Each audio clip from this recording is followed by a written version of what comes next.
Good morning student. Last class तक हमने पढ़ा था कि इसकी आवर्धन क्षमता क्या होती है। जो देखिए आवर्धन क्षमता पढ़ी थी हमने, एम पढ़ी थी, उसमें क्या पढ़ी थी, एम बराबर एच डैश अपॉन एच। फिर हमने ये पढ़ा था कि एम बराबर माइनस वी अपॉन यू। हमने ये कहा था कि ये क्या होती है, मात्रकहीन राशि होती है। कौन सी राशि होती है? मात्रकहीन राशि होती है। ठीक है, फिर हमने इसको u के पदों में और v के पदों में पढ़ा था।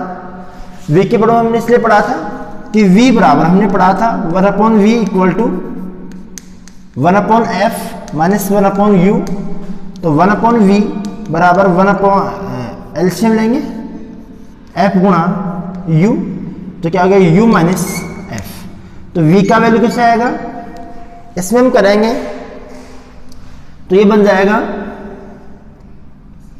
u minus F upon F you. Value put कर देंगे तो क्या हो जाएगा, m बराबर minus u minus F upon, ये तो उल्टा हो गया भाई। यहां से हम इसको बनाएंगे तो क्या बनेगा, ये एफ यू कॉमन आ गया तो 1/u बन गया। अब निकालना हमें v का मान निकालना, तो v का मान कैसे निकालेंगे, v बराबर F you upon you minus F, ऐसे आएगा। तो क्या हो गया, m बराबर माइनस एफ यू बटे u minus F multiply u से u क्या हो गया, कैंसिल हो गया। तो क्या बच गया, f अपॉन, तो m बराबर minus F upon you minus F. ये हमने कल ज्ञात किया था। अब इससे संबंधित मैं आपको क्वेश्चन करवाता हूं। क्वेश्चन हमने पहले भी कर रखा है कि एक दर्पण है,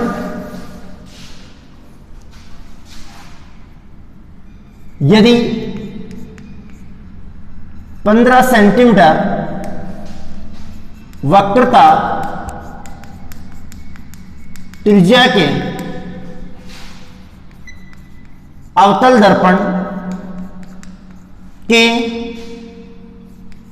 सामने 10 सेंटीमीटर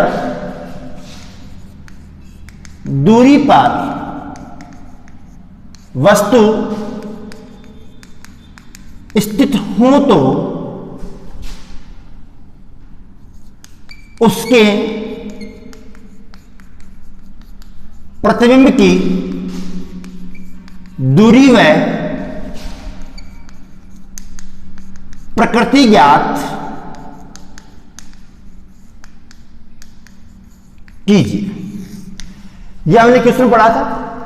इस क्वेश्चन में हम इसको सॉल्व कैसे कर सकते हैं, देखो हमने कहा है कि 15 सेंटीमीटर वक्रता त्रिज्या के अवतल दर्पण की सामने 10 सेंटीमीटर दूरी पर वस्तु स्थित है, तो उसके प्रतिबिंब की दूरी व प्रकृति ज्ञात हमें ज्ञात करनी है।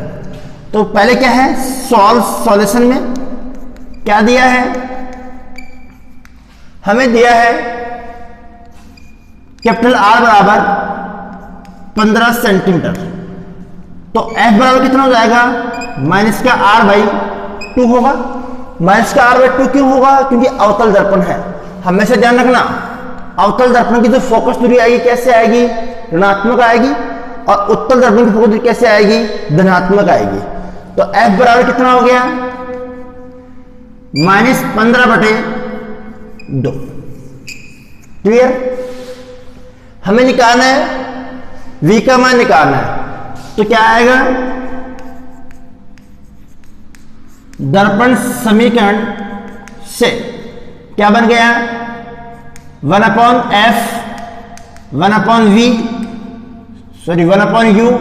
Plus 1/v।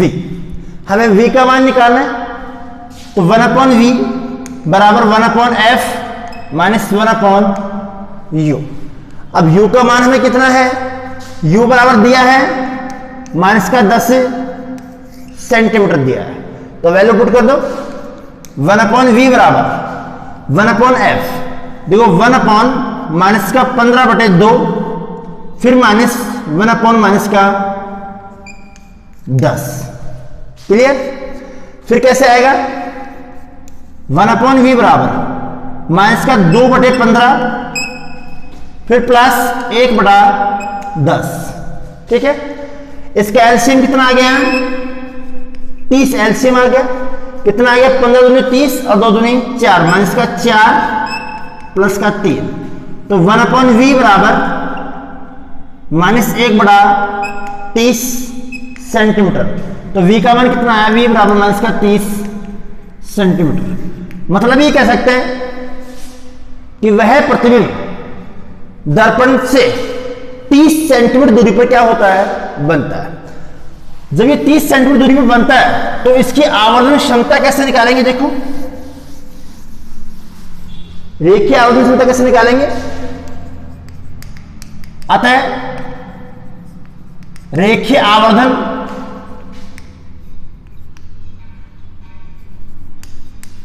क्षमता स्मॉल m बराबर, देखो हमने निकाला -h'/h।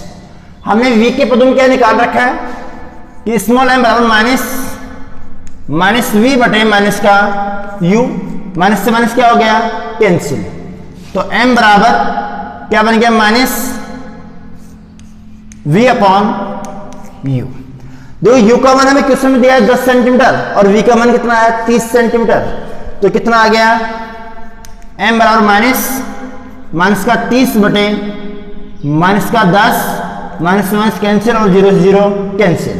तो m बराबर माइनस का 3 सेंटीमीटर। मतलब यह हुआ कि उसका जो प्रतिबिंब बन रहा है वो माइनस का 3 सेंटीमीटर ऊंचाई का बन रहा है। आवर्धन देखिए, आवर्धन क्षमता है।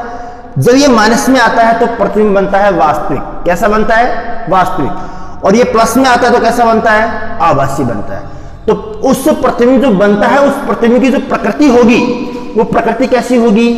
वास्तविक होगी। क्लियर? इसी के अकॉर्डिंग मैं आपको एक क्वेश्चन करवाता हूं।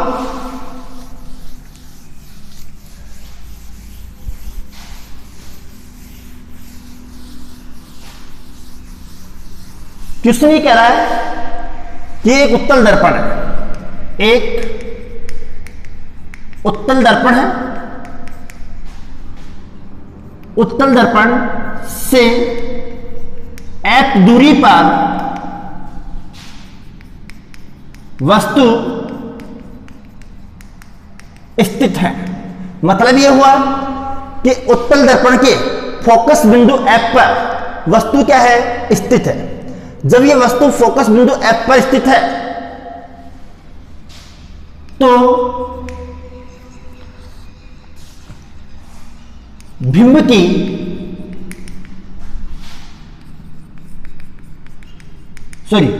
प्रतिबिंब की स्थिति होगी। हमें प्रतिबिंब की स्थिति याद करनी कैसे होगी? देखो भाई, क्या दिया है? हमें दिया है, हमें दिया है u बराबर माइनस का f सेंटीमीटर। f क्या है? उसकी फोकस दूरी है।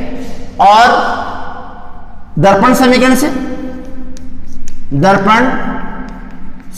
क्या बन जाएगा? 1/f बराबर 1/u प्लस 1/v। हमें v का मान याद करना तो क्या आएगा? 1/v बराबर u को पक्षांतरण कर देंगे, क्या बन गया? 1/f minus 1/u। देखो 1/f, f तो f ही रहेगा और कैसा रहेगा? पॉजिटिव रहेगा। क्यों रहेगा? क्योंकि दर्पण कौन सा है? उत्तल दर्पण है। और उत्तल दर्पण की जो फोकस दूरी होती है वो सदैव कैसे होती है? धनात्मक होती है। क्लियर? तो क्या हो गया? 1/v बराबर 1/f माइनस 1/माइनस का f। क्लियर? क्या हो गया? 1/v बराबर 1/f प्लस 1/f। एलसीएम आ गया f, तो क्या आ गया? 1 प्लस 1। तो 1/v बराबर 2/f। तो v बराबर कितना हो गया? v बराबर हो गया f/2। मतलब ये हुआ सेंटीमीटर में, मतलब ये हुआ कि उत्तल दर्पण के उत्तल दर्पण के यदि हम वस्तु को F पर रखते हैं तो उसका जो प्रतिबिंब बनता है वो उसकी फोकल दूरी के 1/2 गुने के पर बनता है। ठीक है, क्लियर है। इसके आगे नेक्स्ट टॉपिक पढ़ते हैं अपन, प्रकाश का अपवर्तन। प्रकाश का अपवर्तन अगला टॉपिक पढ़ेंगे, प्रकाश का अपवर्तन। क्या होता है प्रकाश का अपवर्तन? देखो, अब हमने प्रकाश के परावर्तन पढ़ा और उससे संबंधित कुछ घटनाओं के बारे में पढ़ा, दर्पण के बारे में पढ़ा, दर्पण कितने प्रकार का तो उसके बारे में पढ़ा, दर्पण से कितने प्रतिबिंब बनते हैं और कैसे बनते हैं, उनकी स्थिति क्या होती है, सभी हमने इसमें पढ़ा। अब पढ़ते हैं प्रकाश का अपवर्तन। देखो, हमने क्या ले लिया, एक माध्यम पृथक पृष्ठ ले लिया, इसे हम कहेंगे माध्यम पृथक पृष्ठ या अपवर्तक सतह। इस पर हमने क्या बना दिया, एक अभिलंब बना दिया। हमेशा ध्यान रखना, अपवर्तन की घटना में जो अभिलंब बनता है वो सतह के आर पार बनता है, ये कहलाएगा अभिलंब कहलाएगा। क्या कहलाएगा? अभिलंब कहलाएगा, नॉर्मल कहलाएगा। ठीक है, ऊपर मान के चले कि कोई सा माध्यम है, चाहे सघन हो चाहे विरल हो। हमने प्रकाश की आपतित करवाई और ये कौन सी प्रकाश किरण होगी? आपतित प्रकाश किरण होगी, इंसिडेंट रे हो गया, ये हो गया आपतित प्रकाश किरण होगी। ये अभिलंब के साथ में कितना कोण बनाती है? आई कोण बनाती है, तो इसे हमने कह दिया आपतन कोण कह दिया। इसे हमने क्या कह दिया? आपतन कोण। फिर ये प्रकाश किरण यदि अभिलंब की ओर झुक रही है तो ऊपर का विरल माध्यम है, नीचे कौन सा है? सघन माध्यम है। यदि अभिलंब से दूर की ओर उठ रही है तो नीचे का विरल माध्यम, ऊपर कौन सा माध्यम है? सघन माध्यम है। फिलहाल मैं इसकी स्थिति मान के चल रहा हूं, नीचे की झुका रहा हूं, ये झुका दिया, ये हो गई अपवर्तित प्रकाश किरण और इससे हमने कह दिया रिफ्लेक्शन एंगल आर, अपवर्तन कोण। ऊपर कौन सा माध्यम हो गया? माध्यम N1 और नीचे N2। ठीक है, इस N1 माध्यम में जो प्रकाश की चाल होती है वो होती है V1 या जो भी मान लो, और इसमें होती है V2। जब इसकी चाल परिवर्तित हो रही है तो तरंग दैर्घ्य क्या होगी? परिवर्तित होगी, λ1 और λ2। ठीक है, अब इसको हम परिभाषित कैसे कर सकते हैं कि जब कोई प्रकाश किरण एक माध्यम से दूसरे माध्यम में माध्यम पृथक पृष्ठ को पारगमित करते हुए अपने प्रारंभिक मूल पथ से विचलित हो जाती है, इस प्रकाश की इस घटना को हम क्या कहेंगे? प्रकाश का अपवर्तन कहेंगे। देखो, इसका मूल पथ कौन सा है? ये वाला पथ इसका मूल पथ था, ये मैंने डायरेक्टनेस दर्शाया, इसका मूल पथ था। ये प्रकाश में क्या होती है? अपने मूल पथ से विचलित हो जाती है। जो प्रकाश की ये घटना होती है, इस घटना को हम क्या कहेंगे? प्रकाश का अपवर्तन कहेंगे। ठीक है, दोबारा कह रहा हूं उसको मैं कि जब कोई प्रकाश किरण एक माध्यम से दूसरे माध्यम में माध्यम पृथक पृष्ठ से पारगमित होती हुई, गुजरती हुई पारगमित होती है तो वह अपने मूल पथ से क्या हो जाती है? विचलित हो जाती है। प्रकाश की जो ये घटना होती है, इस घटना को हम क्या कहते हैं? प्रकाश का अपवर्तन कहते हैं। अब इस प्रकाश के अपवर्तन के नियम होते हैं, क्या कह सकता हूं मैं? प्रकाश के अपवर्तन के नियम। देखो, पहला नियम ये कह सकता हूं क्या कि आपतित प्रकाश किरण और अपवर्तित प्रकाश किरण और अभिलंब। ये आपतित प्रकाश किरण हो गई, अपवर्तित प्रकाश किरण हो गई और अभिलंब हो गया। आपतित प्रकाश किरण, अपवर्तित प्रकाश किरण और अभिलंब तीनों एक ही तल में उपस्थित होते हैं। कह सकता हूं कि आपतित प्रकाश किरण, अपवर्तित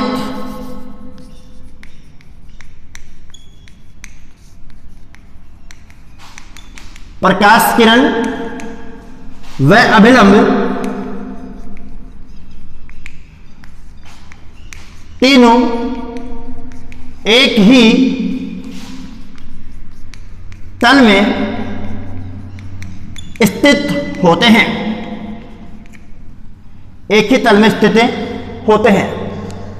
दूसरा नियम देखो, ये एक एंगल बन रहा है, ये इंसिडेंट एंगल है और ये रिफ्लेक्शन एंगल है। ये आपतन कोण का मान है, ये अपवर्तन कोण का मान है।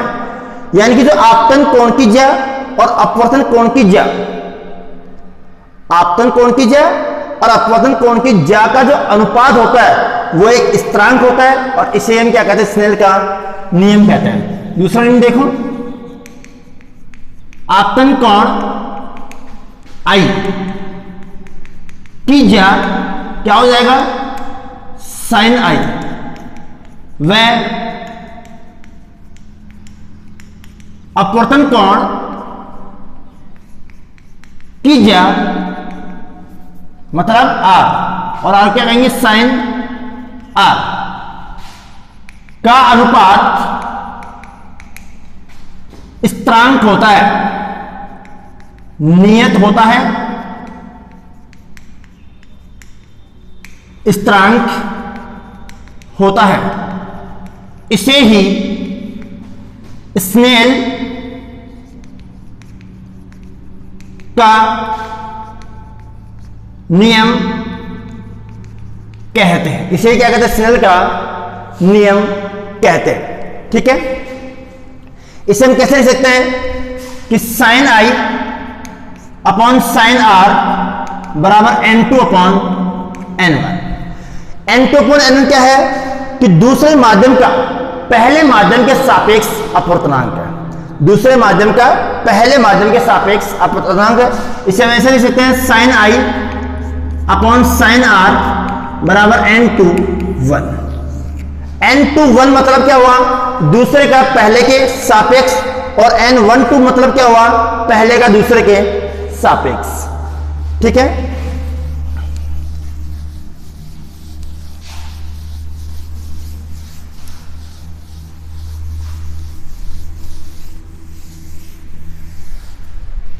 n क्या होता है, n एक अपवर्तनांक होता है जिसे हम क्या कहते हैं, अपवर्तनांक होता है। अपवर्तनांक क्या होता है, दोनों जो माध्यम होते हैं, पहला माध्यम और दूसरा माध्यम, उन दोनों माध्यम में जो वेग होते हैं, प्रकाश का वेग होता है, इन प्रकाश के वेग का जो अनुपात होता है उसे हम क्या कहते हैं, अपवर्तनांक कहते हैं। ठीक है, कैसे कह सकते हैं इसको हम, जैसे N21 ले लिया आपने, N21 का मान क्या हो गया, N21 बराबर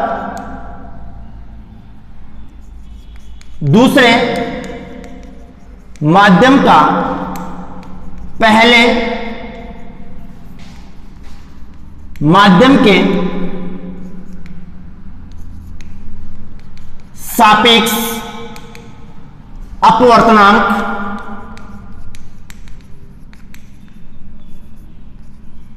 कहलाता है। अब अपवर्तनांक किसे कहते हैं, अपवर्तनांक बराबर क्या होता है, दोनों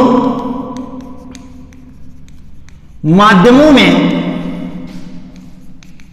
वेगों के अनुपात को अपवर्तनांक कहते हैं। अर्थात स्मॉल n बराबर, n क्या है, अपवर्तनांक, इसको n द्वारा दर्शाते हैं और म्यू द्वारा भी दर्शाते हैं। किसके द्वारा दर्शाते हैं, म्यू द्वारा भी दर्शाते हैं कई बार। ठीक है, तो क्या हो गया, n बराबर v1 अपॉन v2, यानी कि पहले माध्यम में वेग बटे दूसरे माध्यम में वेग। ठीक है, अब इसके अकॉर्डिंग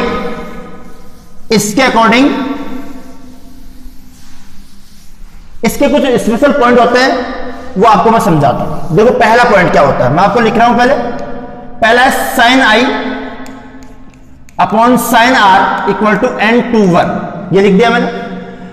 इसमें मैं लगा दूं कि यदि n21 इज ग्रेटर देन 1 हो, यानी कि n21 को जब हम सॉल्व करते हैं, हल करते हैं, तो इसका वैल्यू हमारे पास में 1 से अधिक प्राप्त होता है, तो sine I upon sine R is greater than 1, तो sine I greater than sine R. मतलब यह हुआ कि इस स्थिति में आपतन कोण आई का मान क्या होगा, ज्यादा होगा किसकी तुलना में, अपवर्तन कोण आर की तुलना में। जब आपतन कोण का मान ज्यादा होगा, देखना भाई इधर ये हमने अभिलंब बनाया और ये क्या हो गया, ये आपतन कोण हो गया आई, ये आपके प्रकाश किरण हो गई, ठीक है। इस आपतन कोण का मान ज्यादा है किसकी तुलना में, अपवर्तन कोण की तुलना में। मतलब अपवर्तन कोण की अपवर्तित जो प्रकाश किरण होगी वो किधर झुकेगी, अभिलंब की ओर झुकेगी, नहीं झुकेगी, अभिलंब की ओर झुकेगी। तो ये जो आर है, ये है I is greater then are. मतलब ये हुआ कि आपतित प्रकाश किरण जब अपवर्तित होती हुई दूसरे माध्यम में गुजरती है, तो वह अपवर्तित प्रकाश किरण अभिलंब की ओर झुक जाती है, ठीक है। और जब ये अभिलंब की ओर झुकती है, तो इसका मतलब ये हुआ कि ये कौन सा माध्यम है, सघन माध्यम है। कौन सा माध्यम है भाई, सघन माध्यम। और ये कौन सा माध्यम है, विरल माध्यम। कौन सा माध्यम है, विरल माध्यम है। आप तो एक बात ये ध्यान रखो कि यदि n21 इज ग्रेटर देन 1 हो और आपतन कोण का मान अपवर्तन कोण से ज्यादा हो, तो इस स्थिति में प्रकाश किरण विरल माध्यम से सघन माध्यम में प्रवेश करती है और अभिलंब की ओर झुक जाती है या मुड़ जाती है। क्लियर। दूसरा पॉइंट, पहला पॉइंट हो गया। पहला पॉइंट में क्या हुआ कि n21 ग्रेटर देन 1, तो I is greater then R। I is greater then क्या होगा, R होगा। दूसरा पॉइंट आपको मैं ये कहूं कि sine I upon sine R equal to n21, ये हमने स्नेल का नियम लिख दिया। इसमें ये ऐसा हो कि यदि n21 इज लेस देन 1 हो, n21 जब इसको हमने सॉल्व किया तो क्या हो, लेस देन 1 हो, तो क्या हो गया, sine I upon sine R less than 1 होगा, नहीं होगा। जब ये लेस देन 1 होगा तो sine I upon less than sine R, ठीक है। तो इसको मैं ऐसे कह सकता हूं क्या कि I लेस देन R। और इस स्थिति में यह मैंने एक माध्यम पृथक बनाया, यह अभिलंब बनाया, ये इंसिडेंट रे हो गई, ये एंगल इंसिडेंट एंगल हो गया, आपतन कोण हो गया। हमने कंडीशन लगा रखी है कि अपवर्तन कोण का मान आपतन कोण की तुलना में क्या होगा, अधिक होगा। तो अधिक कब होगा, ये अधिक हुआ नहीं हुआ, ये हो गया R। मतलब ये हुआ कि जब कोई प्रकाश किरण आपतन कोण I के साथ में आपतित होती है और उस कोण का मान अपवर्तन कोण से ज्यादा होता है, तो वह किस माध्यम से आपतित होती है भाई, सघन माध्यम से होती है। किससे होती है, सघन से होती है। और किस में प्रवेश करती है, विरल माध्यम में प्रवेश करती है। किस में प्रवेश करती है, विरल माध्यम में। मतलब यह हुआ कि यदि n21 इज लेस देन 1 होता है, तो उसमें आपतन कोण का मान अपवर्तन कोण की तुलना में कम होता है, और इस स्थिति में जो आपतित प्रकाश किरण होती है वो सघन माध्यम से विरल माध्यम में क्या करती है, प्रवेश करती है। और इस स्थिति में अपवर्तित प्रकाश किरण अभिलंब से दूर की ओर हट जाती है। क्लियर। आगे देखो तीसरा पॉइंट,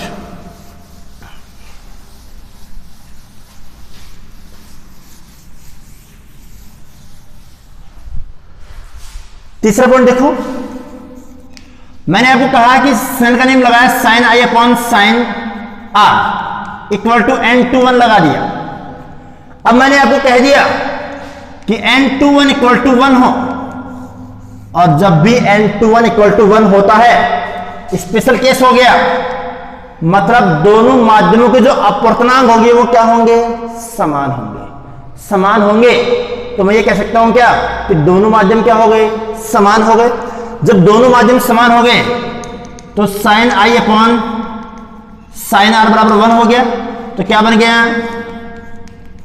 साइन आई बराबर साइन आर। बना नहीं बना? मतलब ये हुआ कि जितने कोण के साथ में प्रकाश किरण आपतित होती है, अपवर्तन के पश्चात उतने ही कोण के साथ में क्या हो जाती है, अपवर्तित हो जाती है, निर्गत हो जाती है। ये लो, ये आपतित प्रकाश किरण हो गई, और यही क्या हो गई, अपवर्तित प्रकाश किरण। आई का मान और आर का मान, आई बराबर क्या हो गया, आर हो गया। कोई दिक्कत है? यानी कि जब दोनों माध्यमों के अपवर्तनांक बराबर होते हैं, अपवर्तनांक अनुपात बराबर होता है, तो इस स्थिति में आपतन कोण और अपवर्तन कोण का मान बराबर होता है। इस स्थिति में आपतित प्रकाश किरण बिना विचलित हुए सीधी ही क्या हो जाती है, पारगमित हो जाती है। ये हमने इसके 3 स्पेशल कंडीशन पढ़े, केस पढ़े। ठीक है, आगे पढ़ते हैं इसमें।